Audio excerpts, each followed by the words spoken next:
कृष्णा। राधे राधे प्यारे भक्तों, कैसे हो आप सभी। आशा करती हूँ आप सभी स्वस्थ होंगे, परम मंगलमय होंगे। प्यारे भक्तों, चैत्र मास की शुक्ल पक्ष की कामदा एकादशी की आप सभी भक्तों को अनंत और अनंत शुभकामनाएं। और आज की वीडियो में हम सुनेंगे कामदा एकादशी व्रत कथा। तो आइए शुरू करते हैं।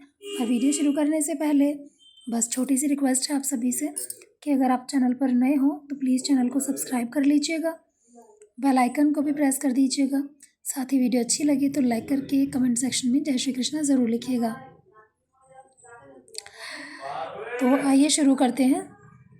चैत्र माह के शुक्ल पक्ष की एकादशी का नाम कामदा है। ये सभी पापों को नष्ट करने वाली है। प्राचीन काल में भोगीपुर नामक एक नगर था जिसमें पुंडरीक नाम का एक राजा राज्य करता था।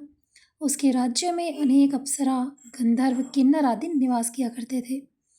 उसी जगह ललिता और ललित नाम के गायन विद्या में निपुण गंधर्व स्त्री पुरुष अन्यत्र वैभवशाली घर में निवास करते हुए विहार किया करते थे। एक समय राजा पुंडरीक गंधर्वों सहित सभा में शोभायमान थे। वह अन्य गंधर्वों के साथ ललित भी गायन कर रहा था। उस समय उसकी प्रियतमा ललिता वहां उपस्थित नहीं थी। गाते गाते अचानक उसे उसका ख्याल आ गया, जिसके कारण वह अशुद्ध गाना गाने लगा। नागराज करकोटक ने राजा पुंडरीक से शिकायत की। इस पर राजा पुंडरीक को बहुत क्रोध आया और उन्होंने ललित को श्राप दे दिया। अरे दुष्ट, तू मेरे सामने गाता हुआ भी अपनी स्त्री का स्मरण कर रहा है। इससे तू नरभक्षी राक्षस बनकर अपने कर्म का फल भोग। राजा पुंडरीक के शाप से ललित गंधर्व उसी समय एक विकराल राक्षस हो गया। उसके मुख से अग्नि निकलने लगी। उसकी नाक पर्वत की कंदरा के समान विशाल हो गई और गर्दन पहाड़ के समान दिखाई देने लगी। उसकी भुजाएं 2-2 योजन लंबी हो गई। इस प्रकार राक्षस हो जाने पर वो अनेक दुख भोगने लगा। वो राक्षस घोर वनों में रहते हुए अनेक प्रकार के पाप करने लगा। उसकी पत्नी ललिता भी उसके पीछे पीछे जाती और स्थिति देखकर विलाप किया करती थी। एक दिन वो अपने पति के पीछे पीछे घूमते हुए विंध्याचल पर्वत पर चली गई। उस स्थान पर उसने श्रृंगी ऋषि का आश्रम देखा। वह शीघ्र ऋषि के सामने जाकर दंडवत प्रणाम करके विनय के साथ प्रार्थना करने लगी। हे मुनि, मैं वीरवंध्या नामक गंधर्व की कन्या ललिता हूँ। मेरा पति राजा पुंडरीक के शाप से एक भयानक राक्षस हो गया है।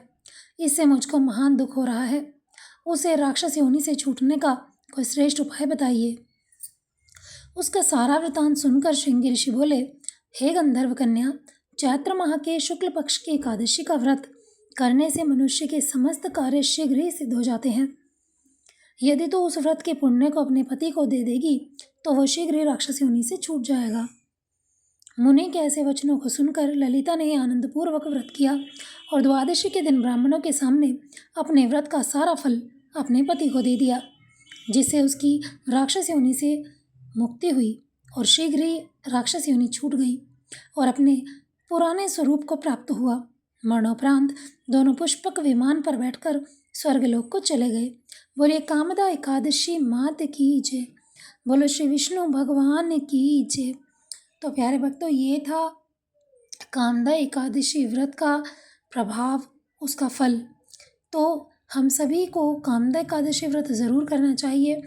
वैसे तो साल की 24 एकादशियाँ ही सर्वश्रेष्ठ हैं, किंतु यदि आप 24 रखने में सामर्थ्यशाली नहीं हैं तो साल की कुछ प्रमुख एकादशियाँ आपको ज़रूर करनी चाहिए। ऐसा माना जाता है कि एकादशी व्रत सभी व्रतों का राजा होता है। जो व्यक्ति एकादशी व्रत को पूर्ण श्रद्धा के साथ कर लेता है उसे अन्य व्रत करने की आवश्यकता नहीं होती। तो आई होप आप सभी कामदा एकादशी व्रत को करेंगे, पूरी निष्ठा और भाव से प्रभु की सेवा पूजा करेंगे। तो इसी तरह सेवा भाव करते हुए हमारा ये जीवन व्यतीत हो जाए, हमारा ये जीवन जो है वो सफल हो जाए। इसी आशा के साथ मिलते हैं एक नई वीडियो में, एक नई कथा के साथ। तब तक के लिए हरे कृष्णा, राधे राधे।